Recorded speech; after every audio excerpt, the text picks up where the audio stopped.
Assalamu alaykum, welcome to or welcome back to my channel. In this video, we're going to be doing a how to Quran journal, the benefits of Quran journaling, and just different ways you can do it so that you are really trying your best and making your best effort and intention to study the Quran and what it means. So let's get started.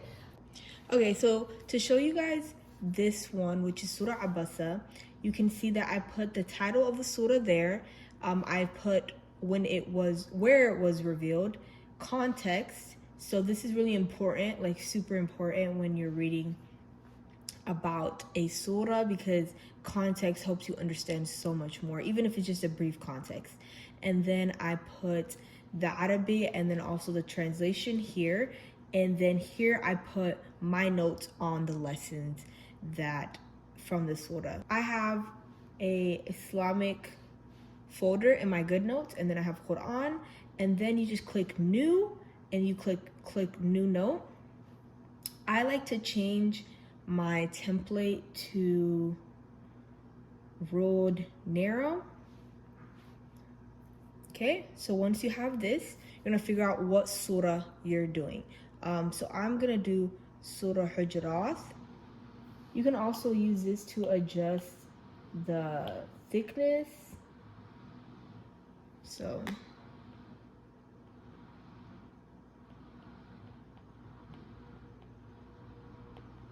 okay, so once you have it, sometimes it'll tell you that it's like misspelled, but obviously it's not. So I just like to circle mine and put it in the middle. I use a highlighter to just go like this, and then you hold down and it straightens it for you. So if you go like that, hold down and it straightens it for you. So I feel like this is not in the middle, so let me do that again. Now I'm gonna go ahead and pull, this is one of my the seeds translation that I have, and I really love this translation because it's so easy to understand. It's the Holy Quran in today's English. I'll link it down below for you guys. So I'm gonna find the surah. You can go to the front, and I'm gonna look for Surah Hujurat. It is page 514. I already read this surah, and I did this is another way that I have been just keeping up with doing my daily or my regular, sometimes I don't do it every day, but my translation, my studying of the Quran. And something I'll just do if I don't like do this, which I haven't done this very consistently, is to just read it and highlight it and like reflect on it, and then I'll post stories about my reflections.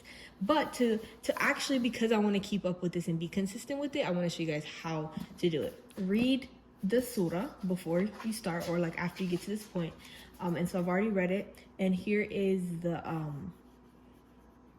context of it, basically is what I want to say. So read the context, and you can also, if you don't have a translation, you can search up PDF translations, or you can go to Quran.com and you can read the translation in context. Okay, so now that you've read your and you've read the context of it and where it was revealed, I write here, and I like zoom up.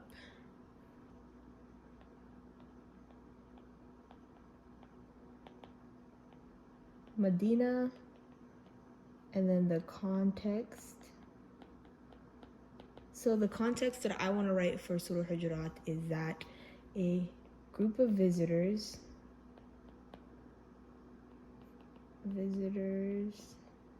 came to Medina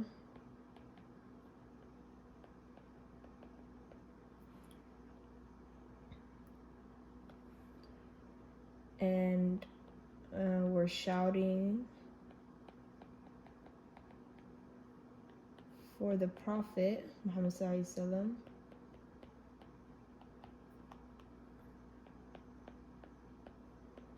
to come out of one of the homes. So the Allah brings down these verses to lay out the basic rules of etiquette in addressing the Prophet Muhammad Sallallahu, but also other people, and like as Muslims, how we should address people.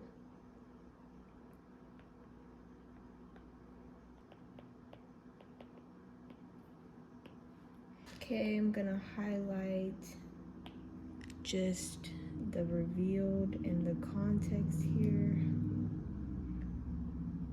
And then I also want to write the name of the meaning of the surah. Okay, so interesting cool thing you can do is you can always get your like lasso tool and like move everything down if you need more space or like another line, which I do need.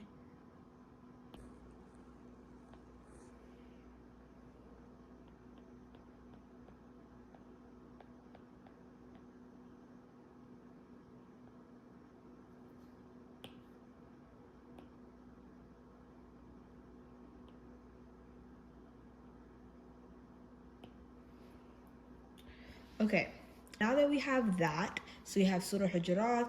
I put the meaning of the name of the surah revealed in Medina, and the context of it, which is a group of visitors that came to Medina and were shouting for the Prophet Muhammad ﷺ to come out of one of the homes. These ayahs address the rules for addressing the Prophet Muhammad ﷺ, as well as how we should interact with other Muslims. Now I'm gonna go ahead and go to Safari, and I'm gonna look up Surah Hujurat, and I look up translation.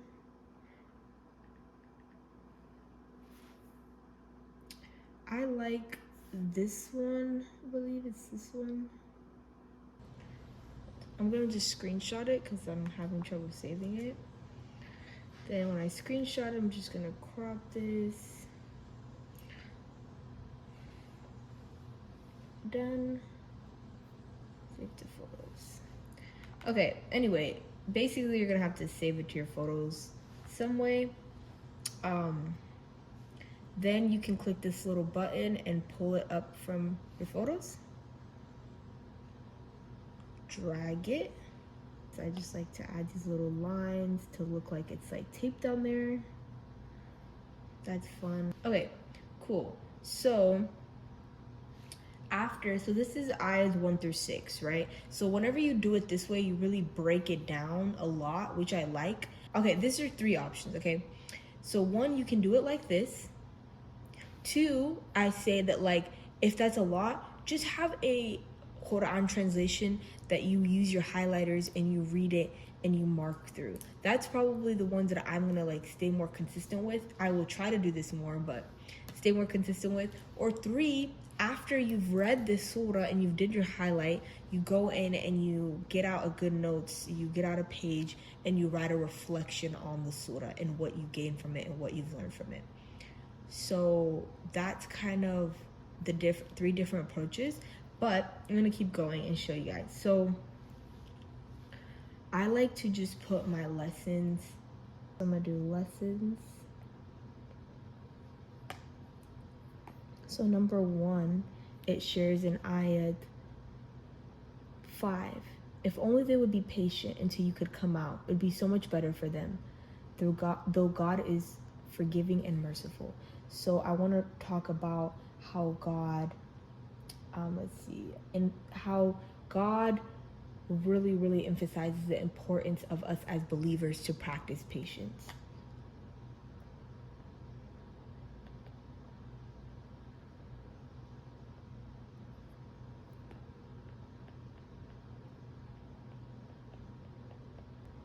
Then another lesson, it's in ayat 6. If a deceitful person comes to you with some news, verify the truth of it before you act upon it, so that you don't hurt people unknowingly and become remorseful the next morning for what you've done. So in this ayat here, a lesson that I am gaining from it is like Allah is telling us to not be judgmental and quick to run and make assumptions and act on things that we don't know, or we don't fully understand or fully know the truth of the matter, right? And a lot of us do this, and Allah knows that we're going to struggle with certain things, so He's telling us how to handle these situations. So